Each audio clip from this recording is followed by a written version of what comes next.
Hello everyone, स्वागत है आप सभी का आज के सेशन में। और मैं हूं आपका नेटवाला भैया। आज हम बात करने वाले हैं नोटिफिकेशन की, है ना। Madhya Pradesh public service commission में असिस्टेंट प्रोफेसर की वैकेंसी को लेकर एग्जामिनेशन कैलेंडर जो है बहुत पहले जारी कर दिया गया था। अब कल एक एक सब्जेक्ट की इंडिविजुअल नोटिफिकेशन भी आ गई है, एग्जाम डेट भी आ गया है, फॉर्म फिलिंग डेट भी आ गया है और बताया गया है कुछ कुछ ऐसी चीजें कि भाई साहब आपको लगेगा यार कुछ लोगों के लिए तो अच्छी न्यूज है और कुछ लोगों के लिए क्या है, थोड़ी सी बुरी न्यूज है। ठीक है, तो आइए हम डिटेल में थोड़ा नोटिफिकेशन देखते हैं और किस किस सब्जेक्ट्स की नोटिफिकेशन आई है उसको भी हम डिटेल में देखेंगे और किसी एक नोटिफिकेशन पर हम डिटेल में चर्चा कर लेंगे। हाँ, जैसे मैं पढ़ाता हूं कॉमर्स तो उसमें डिटेल में चर्चा करेंगे, बाकी सारे सब्जेक्ट्स का डिटेल नोटिफिकेशन आपको दिख जाएगा कहां पे है, कैसे बात करना है। आइए हम उसकी चर्चा की शुरुआत करते हैं। तो देखिए, बहुत अच्छी बात है कि अच्छी वैकेंसीज आ रही हैं, लेकिन कुछ एक दो चीजें जो मुझे भी खटकी कि यार ऐसा कैसे हो गया, ऐसा होना नहीं चाहिए था बेसिकली, है ना। आइए शुरू करते हैं, उसकी बात देखते हैं, उसके बाद समझ में आएगा। तो पहले चलते हैं हम उसके वेबसाइट पे, ऑफिशियल वेबसाइट जो है ना, हम उस पे चलते हैं, वहां पे कुछ चीजें देखेंगे फिर आगे बढ़ेंगे। आइए, तो ऑफिशियल वेबसाइट पे हम आगे, ये देखिए mpsc.mp.gov.in पे जाइएगा, वहां पे एडवर्टीजमेंट सेक्शन आपको दिखेगा।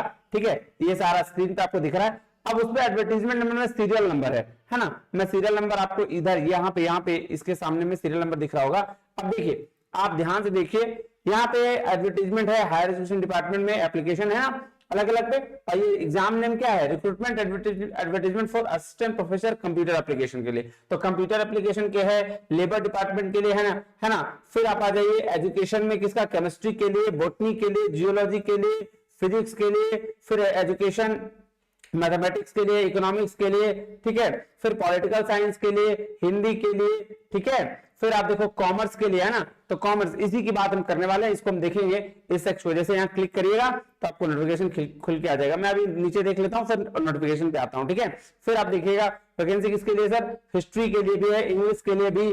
फिर आप आ जाइए ज्योग्राफी के लिए, फिर आ जाइए आप किसके लिए, सर नेक्स्ट है आपका sociology, computer science, geology, statistics, Urdu, Sanskrit, music, Sanskrit प्राच्य, है ना, मराठी, यौगिक और संस्कृत। और भी अलग अलग जगह पर है ना, और भी है, तो आप इसको और भी देख सकते हैं। देखिए सारे सब्जेक्ट के लिए निकले हुए हैं। ठीक है, तो आप इसको जाके देखिएगा।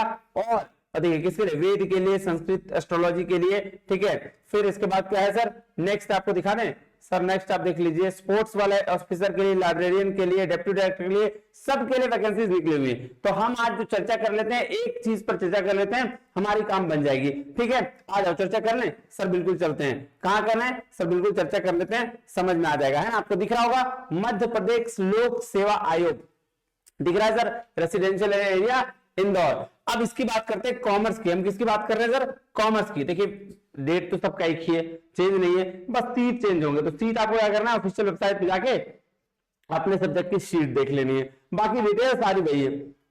देखो क्या है सर, क्रमांक, विज्ञापन क्रमांक है 25/2024 वाला, 30/12 यानी कल ही आया है नोटिफिकेशन। परीक्षा तिथि कब है, 1/6/2025 को, 1 जून को आपका एग्जाम होगा। मतलब 6 महीने प्रॉपर है आपके पास, 6 महीने प्रॉपर, 1 जून नहीं 5 महीने, जून को है तो प्रॉपर 5 महीने, 5 महीने हैं सर। उसमें से जो आपका एग्जामिनेशन का एडमिट कार्ड आएगा वो 23 मई से आना शुरू हो जाएगा और अंतिम तिथि है 26/3/2025 फॉर्म भरने का, 26/3/2025 यानी मार्च में, 26 मार्च लास्ट डेट है। अब आगे देखिए, आवेदन पत्र भरने की आवश्यक निर्देश दिए गए हैं। क्या दिया गया भैया, कि सिर्फ कॉमर्स के लिए पहला तो ये दिया गया ये नोटिफिकेशन। फिर 27 तारीख दूसरा महीना दोपहर 12 बजे से यानी 27 फरवरी से आपका फॉर्म भरना स्टार्ट हो जाएगा। और कहां पे होगा सर, www.mponline.gov.in पे या फिर www.mpsc.mp.gov.in पे, यहां से शुरू हो जाएगा और कब तक रहेगा, 26 मार्च तक। 27 से 26 यानी फरवरी से मार्च, ये आपका एग्जाम फॉर्म का डेट है, भर लीजिएगा। आयु की गणना जो आपका एज होगा वो 1 जनवरी 2025 तक में कंसीडर किया जाएगा। आयु की गणना जन्मतिथि जो है 10वां क्लास में जो आपका होगा उसी के हिसाब से मान्य होगा। ठीक है, ये ध्यान रखिएगा। शुल्क संबंधी निर्देश, तो सर पेमेंट जो है वो कहा गया है डेबिट कार्ड, मतलब ऑनलाइन के थ्रू लेंगे, डेबिट कार्ड, क्रेडिट कार्ड है ना, भुगतान इंटरनेट बैंकिंग के द्वारा किया जाएगा। बाकी कोई भी अगर आप ये चाहे ना कि आप पेमेंट हाँ, एक चीज और कहा गया है कि पेमेंट डन अगर लिख दिया तभी आप समझिएगा कि पेमेंट आपका कंप्लीट हो चुका है। इसके अलावा बोला भाई साहब कि अगर कोई रिफंड का आप काम करना चाह रहे तो वो पॉसिबल नहीं है, किसी भी तरीके से रिफंड नहीं होगा, है ना, ये बात ध्यान में रखिएगा। यही कहा गया है कि त्रुटि सुधार, अच्छा कुछ गलती हो गया मान लीजिए फॉर्म भरने टाइम में, तो उसके लिए भी डेट दिया गया है कि 4 तारीख तीसरा महीना 2025 से 28 तारीख तीसरा महीना 2025 तक 12 बजे तक आपका उसको जो भी गलती होगा उसको सुधार किया जा सकेगा, और उसके लिए 50 रुपए चार्ज होगा। इसके लिए कितना चार्ज होगा? 50 रुपए चार्ज होगा। तो ये बात ध्यान रखिएगा कि गलती से ना हो वरना फिर 50 रुपए आपको भरने पड़ सकते हैं। शैक्षणिक अर्हता मतलब ये बोला भैया सीधा सीधी बात बोला, जो नेट क्वालिफाइड है एग्जाम में फॉर्म भर सकता है, 75% आपके एमकॉम में नंबर होने चाहिए, पहला चीज। दूसरा, जो नेट क्वालिफाइड नहीं है, सेट क्वालिफाई एमपी सेट, तो भी फॉर्म भर सकता है। अगर कोई पीएचडी किया हुआ है तो भी फॉर्म भर सकता है, ठीक है। इसके अलावा क्या बोला, क्या मैनेजमेंट मतलब कॉमर्स वाले लोग जो हैं, अलग वाले जो अलाइड सब्जेक्ट हैं उसके साथ साथ जैसे मैनेजमेंट हो गया, ये चीज में हो गया, तो उसके लिए भर सकता है नहीं। कॉमर्स का सब्जेक्ट का रिक्रूटमेंट सिर्फ कॉमर्स जो एमकॉम किए हैं वही भर सकते हैं, ऐसा इसमें लिखा गया है। आप इसको पूरा पढ़िएगा तो आपको टोटल कंक्लूजन यही निकलेगा, ठीक है। चलिए अब ने रोजगार पंजीयन, ये इसको छोड़िए। अब यहाँ परीक्षा केंद्र और प्रवेश पत्र, ये ध्यान दीजिए कि भैया 1/6/2006 को परीक्षा होगा, तो 23 मई को आपका क्या हो जाएगा सर, आपका एडमिट कार्ड आना शुरू हो जाएगा, ठीक है। परीक्षा का नियम क्या है? बेसिक सा नियम वही सर कह रहा है, समय समय पर जो भी संशोधन निर्देश प्रदान किए जाएंगे उन सभी संशोधनों और निर्देशों के लघु सूचीकरण में शामिल करके लघु सूची घोषित की जाएगी और कोई आपत्ति मान्य नहीं होगी। तो भैया परीक्षा संबंधी निर्देश वही सब होता है ना, कट ऑफ किया जाएगा, ऑब्जेक्टिव होगा, ये सारा निर्देश है। अब इसको देख लीजिएगा, इसको पढ़ लीजिएगा, इसमें हमारे लायक कुछ नहीं है। मेन जो इंपॉर्टेंट चीज था वो था, अभी और आगे चीजें, हाँ अब ये भाग भी ये आपके लिए सबसे ज्यादा इंपॉर्टेंट है। कुछ लोगों के लिए तो बहुत अच्छा है और कुछ लोगों के लिए अच्छा नहीं है। सबसे पहला बात देखिएगा, रिक्त पदों की संख्या। ये देखिए कॉमर्स में जो है ना सर, जितने वैकेंसीज हैं इसमें देखिएगा अनरिजर्व कैटेगरी में कोई भी सीट नहीं है। मतलब अगर आप जनरल कैटेगरी के हैं तो अफसोस कि आपके लिए कोई सीट अवेलेबल नहीं है, आपको अगला 12 वैकेंसी का वेट करना पड़ेगा। जनरल वाले, आप OBC ST SC WS category के हैं तो आपके लिए बहुत अच्छी बात है, आपका वैकेंसी आ गया तो आप तैयारी करिए।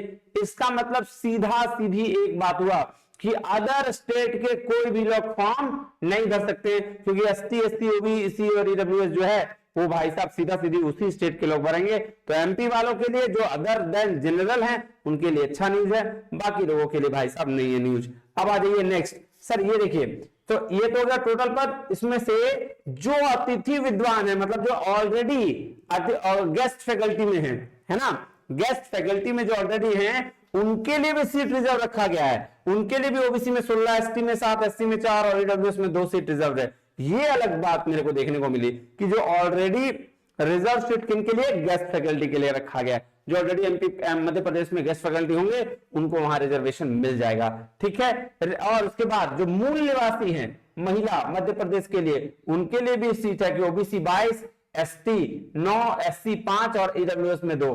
और मध्य प्रदेश के दिव्यांग जन हैं, यानी कि जो थोड़ा दिव्यांग जन में आते हैं, इसके थोड़े से हाथ पांव ठीक नहीं है, वैसे लोगों के लिए सर एलडी और वीएच और एनएच ये आपके इसके इतने सीट रखे गए हैं। तो मिला जुला के जो बाकी बचेंगे वो लड़के लोगों को मिल जाएगा, ठीक है। क्लियर है बात? जी सर, ऐसा वाला भाग है, ध्यान में रखिएगा इस तरह के। तो ये एक डिमेरिट है इसका, और एक बुराई है कि भाई साहब आपका जो अनरिजर्व की सीट है वो नहीं है। आगे देखते हैं सर, आपकी सैलरी क्या होगी? 57,700 होगा, स्थायी होगा, द्वितीय श्रेणी में आएंगे, मध्य प्रदेश शासन शिक्षा विभाग में रहेंगे, सहायक प्रधानाध्यापक है ना, प्राध्यापक वाणिज्य के होंगे, शैक्षणिक कार्य होगा, ठीक है। आप ये देखिएगा अनिवार्य शैक्षणिक है, 55% अंक होना चाहिए, ठीक है। नेट सेट होना चाहिए, ये याद रखिए। और उसके पीएचडी अगर है तो आपको नेट सेट की जरूरत नहीं पड़ेगी, ये देख लीजिएगा, ठीक है। ये देखिए, इसको ध्यान में देखिए, क्या मध्य प्रदेश शासन के इसके अनुसार दिनांक 22/12/2022 द्वारा वाणिज्य विषय के संबंधित सब विषयों के संबंध में जानकारी निम्नानुसार है। कह रहा वाणिज्य मतलब सिर्फ कॉमर्स, ना उससे रिलेटेड कोई भी, यह सब विषय कोई भी नहीं है। मतलब इससे रिलेटेड कोई सब्जेक्ट, जैसे मैनेजमेंट अगर ऐसा कुछ रहा उससे स्पेसिफिकेशन है तो आपको नहीं मिलेगा, तो आपको नहीं मिलेगा। क्लियर है बात? जी सर। चलिए, तो ये बात ध्यान में रखिएगा। आयु सीमा है 21 वर्ष और मैक्सिमम 40 है ना, 40 वर्ष से अधिक नहीं होना चाहिए। आयु संगणना 1/1/2025 का बेस पर होगा, ठीक है। जी सर, बाकी आप इसको देख लीजिएगा, ये आपके लिए है। सेंटर कहाँ कहाँ होगा, जो होगा वो देखिएगा, भोपाल में, इंदौर में, ग्वालियर में, जबलपुर, सागर, उज्जैन, शहडोल, चंबल, रीवा और नर्मदापुरम में। ठीक है, ये याद रखिए। चलिए नेक्स्ट, हाँ ये डेट आपके लिए इंपॉर्टेंट है। ठीक है सर, 30/12/2000 विज्ञापन निकला सर। ऑनलाइन का तिथि है 27 फरवरी और 26 मार्च अंतिम डेट। 4 तारीख से अगर कोई गलत चीज हुआ है तो आपके फॉर्म में तो आप उसको सही कर सकते हैं। उसके बाद 28 तारीख से क्या है, 28 तारीख से आपका 28 तारीख लास्ट डेट है ना। फिर 23 मई से आपका एप्लीकेशन आ जाएगा और 1 जून को एग्जाम होगा। सफल विद्यार्थियों का जो है आगे दस्तावेज क्या क्या लाना है उसका डेट अनाउंस बाद में होगा और साक्षात्कार की तिथि बाद में किया जाएगा। बस यही है। आयु सीमा में छूट कैसे लेना है इसमें आपको दिया गया, आप इसको देखिएगा बस। बाकी ये और क्या क्या सर डॉक्यूमेंट लेके जाना है ये भी आप देखिएगा, ये बाद का प्रोसेस है आपके लिए, है ना। बाकी नोटिफिकेशन है, आप उसको देख लीजिएगा। बेसिक इंफॉर्मेशन यही था, आप देख सकते हैं। चलिए फिर मिलते हैं अगले वीडियो में, तब तक के लिए बहुत बहुत धन्यवाद। Thank you very much. जय हिंद।